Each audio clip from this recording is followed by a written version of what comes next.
کی مرضی ہے، اللہ نے دیا کھلاؤ نہ کھلاؤ کوئی بات نہیں، لیکن یہ کہنا یہ شرک ہے، یہ بدعت ہے، تمہارے ایمان کو برباد کر دے گی، تمہارے اعمال کو تباہ کر دے گی۔ حضرت غوث پاک رضی اللہ تعالیٰ عنہ کسی کا دل نہیں توڑتے تھے، اور یاد رکھو حضرت غوث پاک کو ذرا سی بھی کسی نے ٹھیس پہنچائی ہے فوراً اللہ نے اسے عذاب کی شکنجے میں کسا ہے۔ حضرت غوث پاک کی یہ روایت تھی، ہر دن بغداد کے جامعہ مسجد میں نماز ادا کرنے کے بعد بغداد کے قبرستان چلے جاتے تھے ایصال ثواب کرنے کے لیے، ہر دن کا معمول تھا۔ آج بھی آپ بھی قبرستان جاؤ، آپ کے ماں باپ ہوں گے، رشتہ دار ہوں گے، اہل و عیال ہوں گے، کم سے کم فجر کی نماز کے بعد جاؤ، ماں باپ کو سلام کرو، خود شریف پڑھو، اس لیے کہ یہ تمہارے ماں باپ نہ ہوتے تو تم کہاں ہوتے؟ تمہارے ماں باپ کا صدقہ ہے کہ تم دنیا میں سانسیں لے رہے ہو، ماں باپ کا صدقہ ہے کہ اللہ نے تمہیں جوانی عطا فرمائی، ماں باپ نے اپنا خون پسینہ بہا کر تمہیں پروان چڑھایا ہے۔ ان کے وصال کے بعد ماں باپ کی قبروں پر جایا کرو،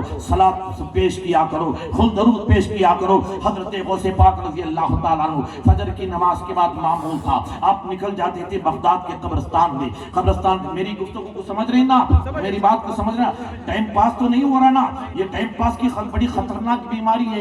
ایک حضرت کا یہ معاملہ تھا کہ آج تو حضرت کو بڑی فرصت نہیں ہوتی، پہلے دور میں کیا ہوتا تھا، نماز پڑھانے کے بعد کوئی کام نہیں ہوتا تھا نا، ایک حضرت کا ٹائم پاس نہیں ہوتا تھا، فجر سے لے کر ظہر تک کیا کریں، اس دور میں موبائل بھی نہیں تھا، بڑے پریشان تھے، باہر نکلے کہ ظہر تک میں کیا کروں۔ ایک چھوٹا سا بچہ جا رہا تھا، کہا بیٹا ادھر رہا، کچھ باتیں کریں گے، ٹائم پاس نہیں ہو رہا ہے۔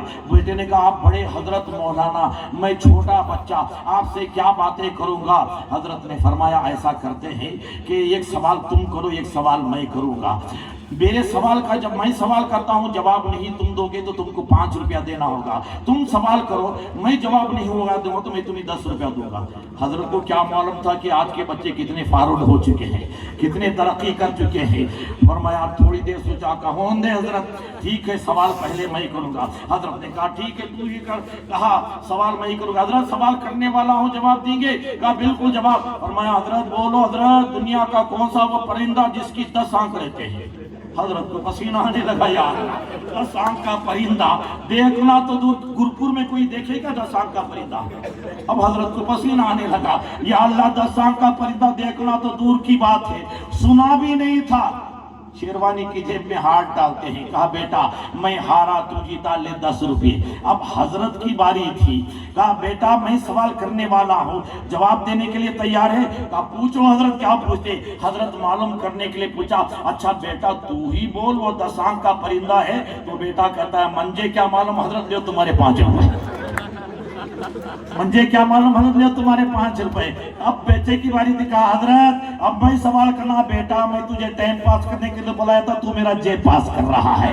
تو آپ ٹائم پاس، یہ خطرناک بیماری ہے، ٹائم پاس کی نیت سے مت بیٹھو، اس نیت سے بیٹھو بغداد والے کی نگاہ پڑ جائے تو اٹھنے سے پہلے ہمارا بیڑا پار ہو جائے، اٹھنے سے پہلے ہماری قسمت بدل جائے، اٹھنے سے پہلے ہماری تقدیر بدل جائے۔ اگر کسی کے گھر میں جوان بچی ہو تو غوث پاک غیب سے اس کے گھر میں رشتہ عطا فرمائے، ہمارے بچوں کو ہدایت مل جائے۔ بس نگاہ کرم کی ضرورت ہے، نگاہ غوث کی ضرورت ہے۔ حضرت غوث پاک رضی اللہ تعالیٰ عنہ کی بارگاہ میں جو بھی آتا تھا وہ خالی نہیں جاتا تھا، بڑا سن رکھا تھا۔ ایک عورت آئی حضرت غوث پاک کی بارگاہ میں، لا ولد تھی، گود خالی تھی۔ فرمایا اے عبد القادر غوث پاک، لا ولد ہوں، گود خالی ہے، آپ کا چرچا سنا ہے کہ آپ کی بارگاہ میں آنے والا کوئی سائل واپس نہیں کر جا سکتا، میری گود خالی ہے، مجھے بیٹا چاہیے۔ فرمایا آنکھ بند کی، اوپر دیکھا،